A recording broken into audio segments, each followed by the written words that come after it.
St. Francis worked with those who were outcast in his generation, which was mainly the people with leprosy. But now that there's a big cure for leprosy, we looked around to see what other kind of people are really outcast and no one taking care of them, or on the fringes of society and discriminated against. And of course, when the HIV/AIDS pandemic hit Africa, that was where we saw the most need, and so that's where we went into.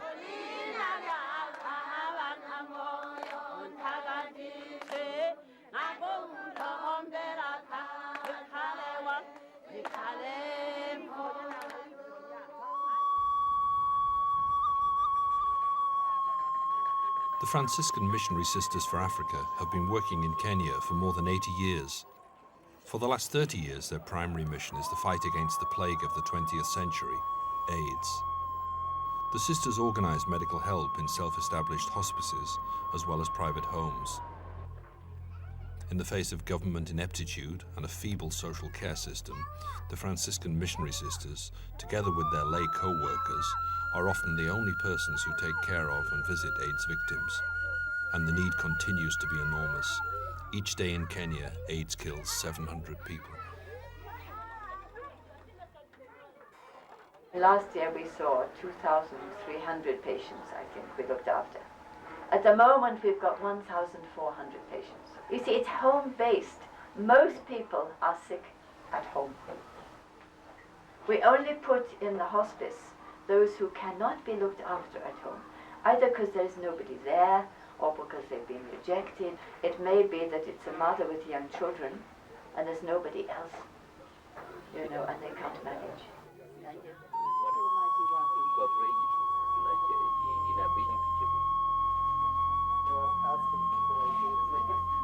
Not every day. We can't afford it. Okay, so we go to the natural medicine. Yeah. So we're going to the natural medicine now, where what they do is they prepare food for people so that if they cannot take ARVs, they can use this. Sister Gilles, a registered medical practitioner, has, based on many years' research, observation and trials, drawn up a food and medicine program aimed at helping the human organism fight AIDS and strengthening the body's immune system. She uniquely applies locally available natural products. In many cases, natural healing methods are the only ones available, as antiretroviral treatments, ARVs, based on chemically synthesized drugs aimed to destroy HIV, are too expensive and in any case not always available. It clears out a lot of the virus from the digestive system, which is where they tend to congregate. And people sleep better, eat better, they lose a lot of their symptoms. And for most of them, the CD4 count goes up. The CD4 count is the measure of immunity. So this is the cabbage. They have to cut it very small. And they put it in water, and it ferments. It is this over here, and it stands for 3 days, and then it ferments. It's a bit like eating sauerkraut. This is Brazil nuts. Brazil nuts are very high in selenium, and selenium is needed to boost the immune system. And then they have what we call pili pili dawa, which is like a chili sauce, which is garlic and chili and all sorts of things, and that stimulates the appetite, it helps them to sleep, and it also boosts the immune system. The cabbage mallet, which we call it, that destroys harmful bacteria and stimulates the growth of the good bacteria.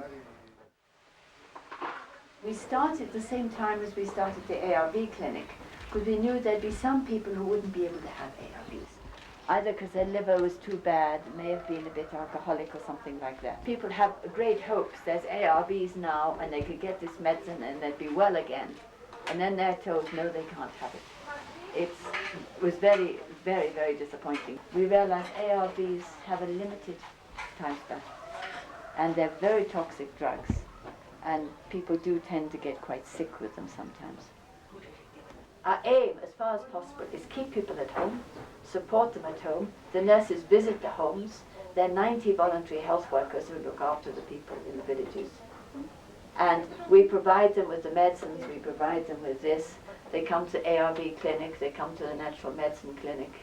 And we provide food for about 130 families every day. So for the ones who really haven't got food and can't manage.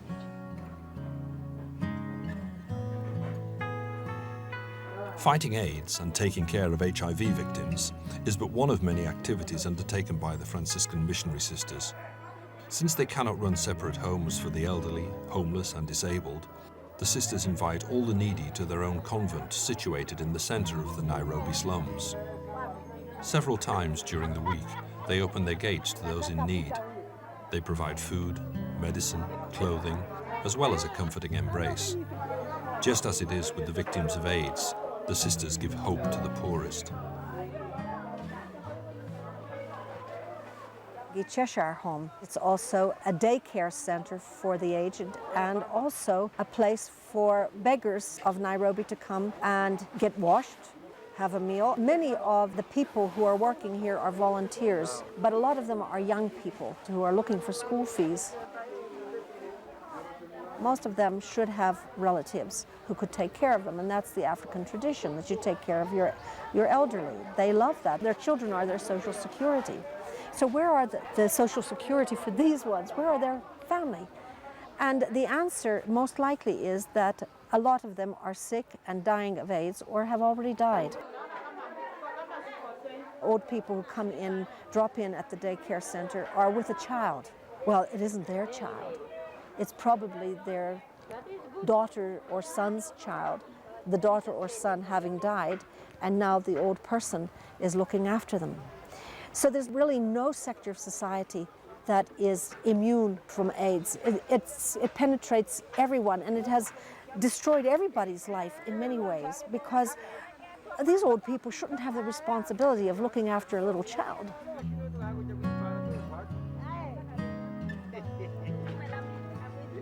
Taking care of AIDS patients and the poor, unfortunately, does not eliminate the very cause of the AIDS epidemic. That is why the sisters offer comprehensive educational seminars to the young. Primary aim of these seminars is to prevent further infections, considering 1 in 20 children are infected every year in Kenya.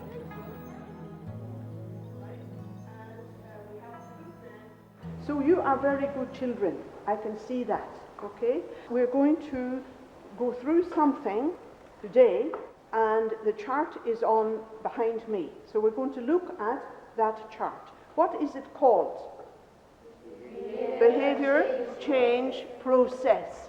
The behavior change process. What does that mean? What does that mean? Behavior change means what? The sisters, together with a team of qualified instructors, teach AIDS prevention in local schools. Their foundation is the established Education for Life Behavior Change Program. The program's aim is to guide children and adolescents to personal and spiritual development and teach them the best way of preventing HIV infection. It must encapsulate the spiritual side, because people cannot change their sexual behaviour unless they are steeped in prayer and in scripture. And the impact seems to be that the children, when they leave the primary school and they meet my facilitators later in secondary schools, they say, "Thank you for helping us to be aware of the dangers of illicit sex." When we started in Kenya, we were doing a lot of HIV/AIDS awareness, and that included just giving HIV/AIDS information. But we realized that HIV/AIDS information was not enough, because we had nurses and people who were quite informed dying of the infection. So we learned very early on that we needed to enable people go through changed behavior, since this was the most essential strategy in overcoming the pandemic. And for us to do this, we came up with this process. We don't stand up and tell them not to engage in sex as such. We let them tell their story. And this story can be, for example, the questions we give them is, why do boys engage in sex? why do girls engage in sex? And then the other question is, how do girls use their free time, and how do boys use their free time? And when the answers come back, they are truly alarming. And they will say that they engage in sex to feel mature, to feel wanted, and to experience and to explore and to earn money. And then it's also a result of pornography. The terrifying rate at which people are falling prey to the AIDS virus and the very high death rate amongst Africans was the impulse that lay behind an undertaking involving long-term preventative action amongst the young and adults called behaviour change. An Irish missionary sister, a doctor of medicine, was the main initiator. Working very closely with the government, Sister Miriam Duggan developed a programme in the 80s which, based on the HIV infection rate, has to date proved to be the most effective in all of Africa. I was working as a medical doctor, obstetrician, gynecologist when AIDS came. The first reality was when we began to get many, many patients and many people sick, and we couldn't cope in the hospital with the numbers. I experienced so much pain and so many people sick and dying of AIDS. It really dawned on me that this disease is preventable. I had been involved in giving awareness programs and more statistics and information about how it spread, but nothing seemed to be changing. The popularly advocated methods of AIDS prevention are fundamentally ineffective. They have systematically plunged Africans into moral and ethical chaos. World culture tells them you must use condoms. Even last week I heard someone with AIDS on BBC, and he's going around and telling people they should use condoms, and he's dying of AIDS. Condoms spread AIDS. The latex rubber used to manufacture condoms ends up having pores, and the pores in this rubber have been measured and found to have a diameter of 5 microns. In relation to the size of the HIV virus, which is 0.1 microns, they are not safe at all. Also bearing in mind that this is rubber, and as a result of the way it is carried around, it is exposed to so much light, heat, cold, temperature change, and pressure. This actually ends up compromising the strength of the rubber, whereas when one is using it, it could easily rupture. I just wonder what kind of people we want the world to be peopled with. People whose whole life is kind of possessed by sex. Sex is a beautiful thing, but we don't want to make it an obsession. But this is what the media, it's all promoting an obsessive preoccupation with something which was meant really to be the highlight and climax of a beautiful relationship with a person, a human relationship, not just a sex relationship. The other day I was in a secondary school, and I saw the president on a poster holding hands with so many people. Avoid AIDS, be faithful. And down at the corner it said, use a condom. You see, so they have to be seen to promote condoms. Otherwise the money will not come. That's a known fact. It's money all the time. They don't care about whether people live or die. As long as the money comes into the country, and it's for their pockets anyway, that's the truth of the matter. The corruption is terrible. It is sad to see that a lot of money, including the government money, is channeled through the bureaucratic government line of operations that do not reach to the village. For instance, most meetings on HIV/AIDS take place in very big hotels, 5-star hotels, where people are paying close to $100 for a meal in big hotels, and they don't really reach the people at the grassroots. So much money is wasted. Right across from our office is Safari Park Hotel, one of the 5-star hotels in the country. And yet you will get so many different organizations holding their AIDS prevention programs there. And when you come down to it, it's a lot of rhetoric about condoms, maybe a little polite nod to abstinence, nothing said about be faithful.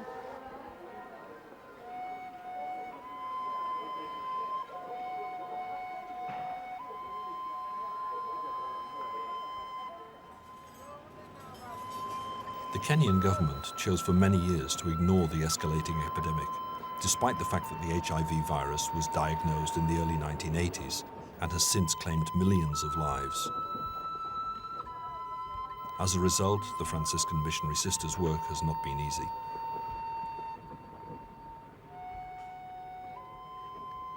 It was only 1999 that the Kenya government declared AIDS a national disaster. At first, we couldn't even find a place to put an office. No one would give us space. They said there's no AIDS in Kenya, or the government policy is that there's no AIDS. We were having meetings in our car. Our office was the car. After the disease started escalating to such a great extent that then people started saying, yeah, there is AIDS. And why? Because they were afraid it was going to ruin the tourist industry. They talked about the fact that South Africa has a high infection rate, but they haven't said why. Nobody wants to really bite the bullet and say this country was going to be a prime example for the rest of the world on how to control AIDS using the condom, and it failed.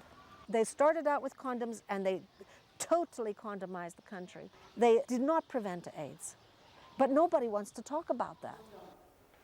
We're going against the law of nature, the law of God. So no way should anybody behave like that. People's bodies are the temples of the Holy Spirit. They are not to be misused. And the sooner humanity wakes up to that fact, the sooner that this disease will diminish.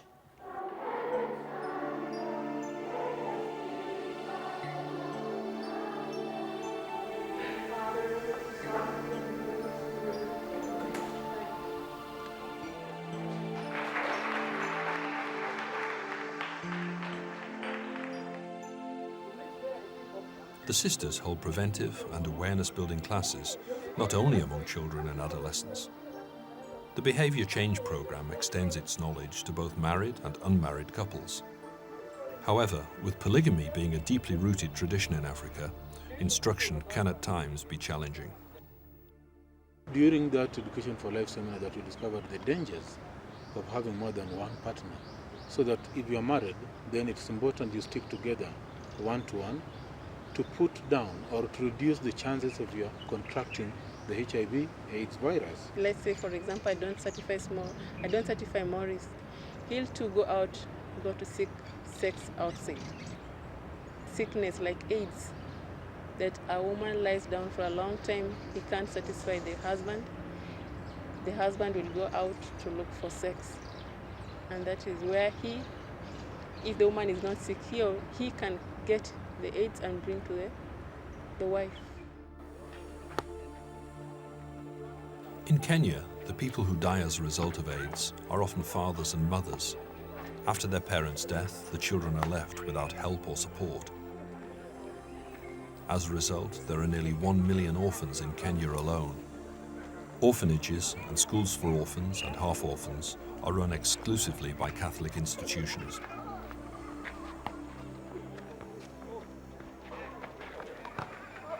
Unless you can get the children off the streets, unless you can give them a solid meal and give them hope for the future, most likely they will repeat the cycle their parents went into. Because the easiest way for, let us say, a girl to get money is to prostitute herself. The easiest way for a boy to get money is to prostitute himself. There's still a lot of kids out there who are doing that. This is an effort for some of the very poorest kids to have a chance to break the cycle. Sometimes children will come into school and by 11 o'clock they're falling asleep. They haven't had a proper nutrition and maybe they have been assaulted during the night. And there are hundreds and thousands of them.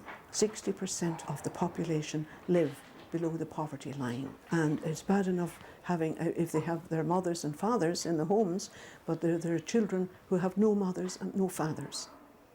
They don't have the courage to say, well, I'm looking after my dying mother, because they may not even want to admit to themselves that their mother or father is dying.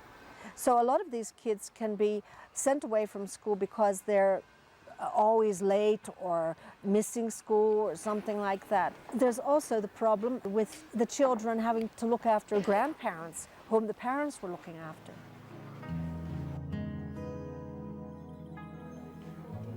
Teaching the youth of the slums various trade skills is yet another service provided by the Franciscan Missionary Sisters to their community. Relying solely on their own funds, the sisters have opened a trade training centre for single mothers and teenagers who often fall prey to prostitution, which in many cases is their only source of income in the slums.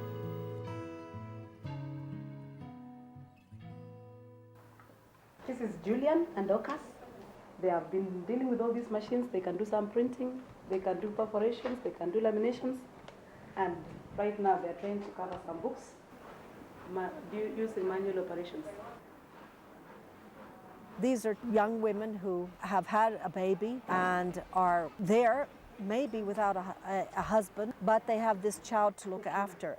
We train them, giving them a behavior change program so that their lives will improve and that they may not fall into the same trap.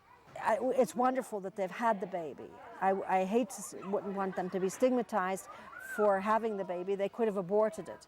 But the fact that they have had the baby shows that they have something in their hearts that is beautiful.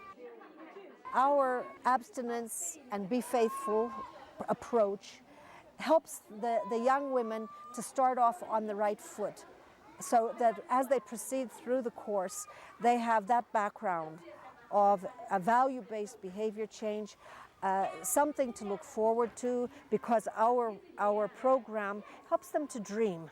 It helps them to think of, what do I want to do with my life? Do I want to end up with AIDS, or do I want to do something better with my life? And so we help them to dream and then to see how to get to that dream. And that's wonderful because they're at Maria House where they are taking steps to make their dreams come true.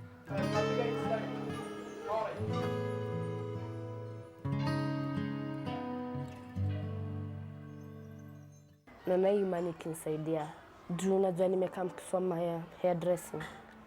I have come here to learn about hairdressing because people will always be doing their hair and nobody wants to look ugly. So 5 years from now, I will try my best and hopefully help my mother to better her life from the little savings that I will make. If possible, I advise every woman who can to join Education for Life program.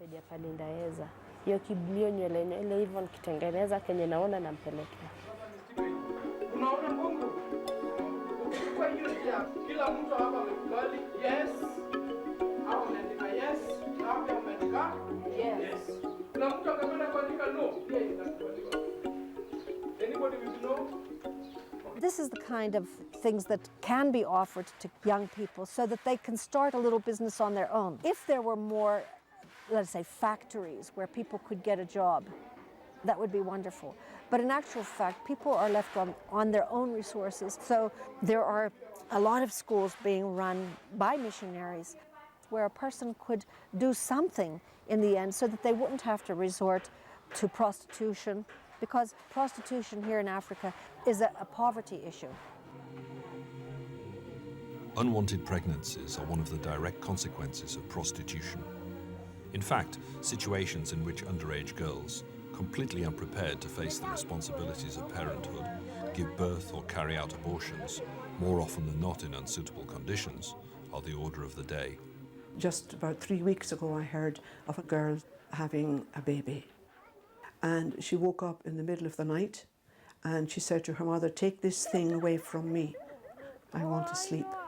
She claimed that she didn't have sex, she didn't know what sex was, and yet she was pregnant. So many of the young people are having abortions, and some of them are dying because the way the abortion is carried out leads to death. We have to teach them that once a child is conceived, that child has a right to live.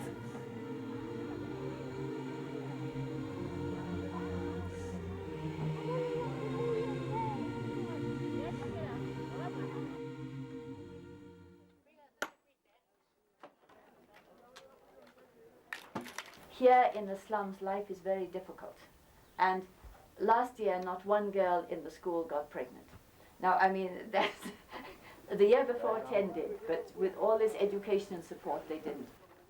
I have often wondered, like, should we all just pack up and leave and let the country fall to pieces? But so many people would really be left desolate and destitute. Even one positive intervention in a person's life can really turn their life around. To know that one person cared enough to do something for them. And what is being done is not just something, it's an awful lot. It's a drop in the ocean.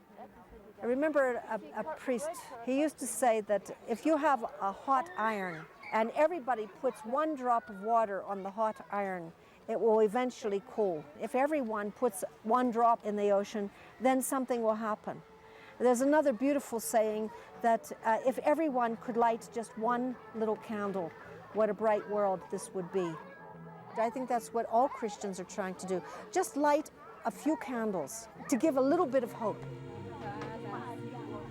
The missionary sisters are performing great and wonderful works amongst the poorest, especially amongst children and the young, the future of every nation.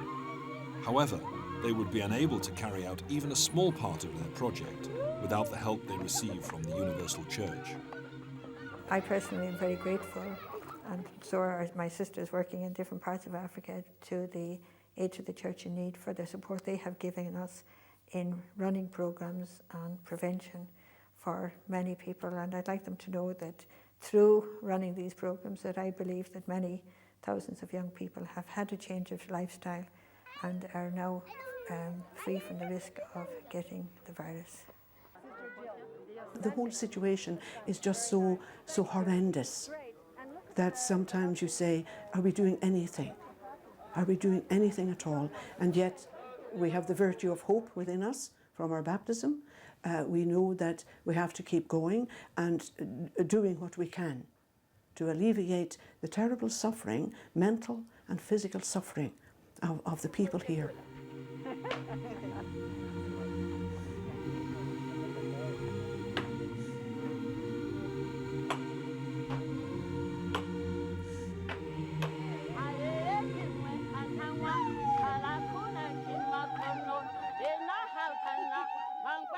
St. Francis, when he was dying, said to his disciples, I have done what the Lord has shown me to do. Now, you find out what the Lord wants you to do and do it. I feel that I feel very privileged to work in the field of education for life and AIDS prevention through abstinence and be faithful. That's what I feel called to do. What do you feel called to do? Hope you'll follow God's way.